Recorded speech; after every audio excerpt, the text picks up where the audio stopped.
بسم اللہ الرحمن الرحیم۔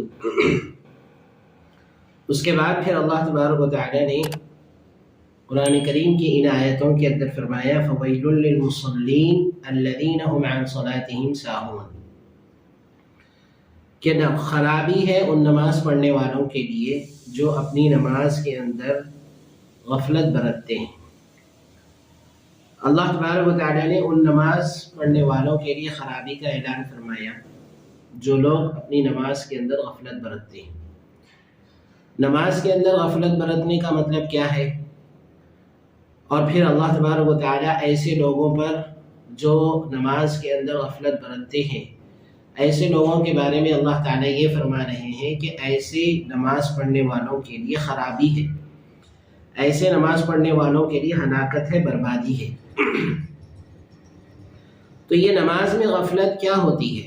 عام طور پر ہوتا یہ ہے کہ بعض لوگ جو ہے نماز پڑھتے ہیں لیکن ان کو وقت کا دھیان نہیں ہوتا، وقت کا دھیان نہیں ہوتا، وقت معلوم نہیں ہوتا، تو وقت کا دھیان نہیں ہوتا تو مفسرین فرماتے ہیں کہ جن لوگوں کو وقت کا دھیان نہیں ہوتا ان کے بارے میں بھی اللہ تبارک و تعالیٰ یہ فرما رہے ہیں کہ ایسے نماز پڑھنے والوں کے لیے بربادی ہے۔ اسی طرح بعض لوگ ایسے ہوتے ہیں کہ وہ لوگ کبھی نماز پڑھتے ہیں کبھی نماز نہیں پڑھتے، یعنی ان کو مطلب پرواہ نہیں ہوتی کہ ظہر کی نماز پڑھ لی، اب عصر کا خیال ان کو نہیں ہے، اب عصر کا خیال نہیں ہے، عصر کی نماز کا وقت چلا گیا، تو ان کو عصر کی نماز کا وقت جانے کے بعد بھی ان کو کوئی افسوس نہیں ہوتا۔ نماز جو ہے کبھی پڑھ لیے کبھی نہیں پڑھے، جب پڑھ لیے تو کوئی مسئلہ نہیں ہے اور جب نہیں پڑھے تو بھی کوئی مسئلہ نہیں ہے۔ تو ایسے نماز پڑھنے والوں کے بارے میں اللہ تعالیٰ فرماتے ہیں کہ ایسے نماز پڑھنے والے ہلاک ہیں، برباد ہیں۔ اسی طرح بعض مفسرین یہ فرماتے ہیں کہ یہ وہ لوگ ہیں جو ہے نماز پڑھتے ہیں تو ثواب کی امید نہیں رکھتے کہ اللہ تبارک و تعالیٰ ہم کو اس پر ثواب عطا فرمائے گا، اس کی امید ان کو نہیں ہوتی، ثواب کی امید نہیں رکھتے، اور نماز نہیں پڑھتے ہیں، یعنی جس وقت نماز نہیں پڑھتے ہیں تو اس وقت ان کو عذاب کا ڈر نہیں ہوتا۔ نماز پڑھتے ہیں تو ثواب کی امید نہیں ہوتی اور نماز نہیں پڑھتے ہیں تو عذاب کا ڈر نہیں ہوتا۔ ایسے نماز پڑھنے والوں کے بارے میں بھی اللہ تعالیٰ فرماتے ہیں کہ ایسے نماز پڑھنے والے بھی برباد ہیں۔ تو نماز جو ہے ایسی ہونی چاہیے کہ جو اللہ تبارک و تعالیٰ کے دربار میں قبولیت حاصل کر سکے، اس لیے کہ ہم نماز پڑھ رہے ہیں، کس کے لیے نماز پڑھ رہے ہیں؟ اللہ کے لیے پڑھ رہے ہیں، اور اگر اللہ تبارک و تعالیٰ ہی ہماری نماز کو قبول نہ کرے اور اللہ تعالیٰ ہی ہماری نماز کو ایکسیپٹ نہ کرے تو پھر ہماری نماز کا فائدہ کیا ہے؟ اسی لیے بعض حدیثوں میں اللہ کے رسول صلی اللہ علیہ وسلم نے یہ ارشاد فرمایا کہ بعض لوگ نماز پڑھتے ہیں اور نماز ان کو خود بددعا دیتی ہے۔ بعض لوگ نماز پڑھتے ہیں تو نماز ان کو خود بددعا دیتی ہے۔ وہ اس لیے بددعا دیتی ہے کہ وہ نماز کا حق ادا نہیں کرتے۔ اب نماز کا حق کیا ہے؟ نماز کا حق یہ ہے کہ نماز کو اللہ تبارک و تعالیٰ نے صرف پڑھنے کا حکم نہیں دیا، اللہ تبارک و تعالیٰ نے نماز کو قائم کرنے کا حکم دیا ہے۔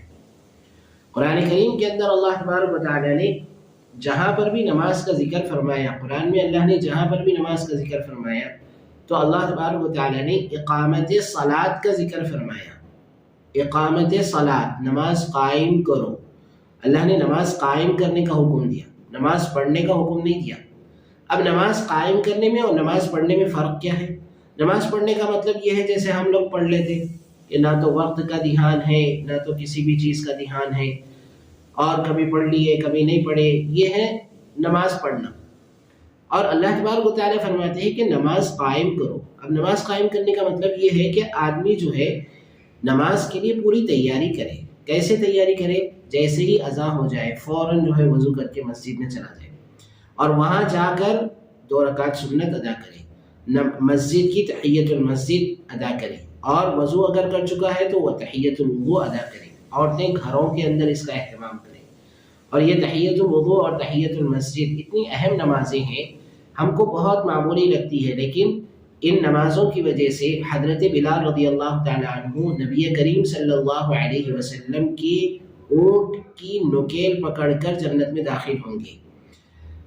آپ صلی اللہ علیہ وسلم نے حضرت بلال رضی اللہ تعالیٰ عنہ کے چپلوں کی آواز جنت کے اندر سنی، اور حضرت بلال رضی اللہ عنہ کا صرف یہی عمل تھا کہ جب وہ وضو کرتے تھے تو 2 رکعت نماز تحیۃ الوضو کے پڑھتے تھے۔ تو تحیۃ الوضو یعنی وضو کرنے کے بعد 2 رکعت نماز پڑھنا اور مسجد میں جانے کے بعد 2 رکعت نماز پڑھنا، یہ ان دونوں چیزوں کا حق ہے۔ وضو کرنے کے بعد میں 2 رکعت نماز پڑھ لے آدمی تو یہ تحیۃ الوضو کہلاتی ہے اور یہ وضو کا حق ہے، اور مسجد میں جانے کے بعد 2 رکعت نماز پڑھ لے تو یہ تحیۃ المسجد کہلاتی ہے اور یہ مسجد کا حق ہے۔ اب عورتیں چونکہ ہمارے یہاں مسجد تو نہیں جاتی، تو گھروں کے اندر تحیۃ المسجد کا اہتمام، تحیۃ الوضو کا اہتمام کریں، اس لیے کہ تحیۃ الوضو کی بھی بڑی فضیلت ہے۔ جیسے میں نے بھی بتایا کہ حضرت بلال رضی اللہ تعالیٰ عنہ تحیۃ الوضو کی وجہ سے جنت کے اندر آپ صلی اللہ علیہ وسلم نے ان کے چپلوں کی آواز سنی ہے۔ یہ بہت اہم نماز ہے، اس کا خیال ہم کو ہونا چاہیے۔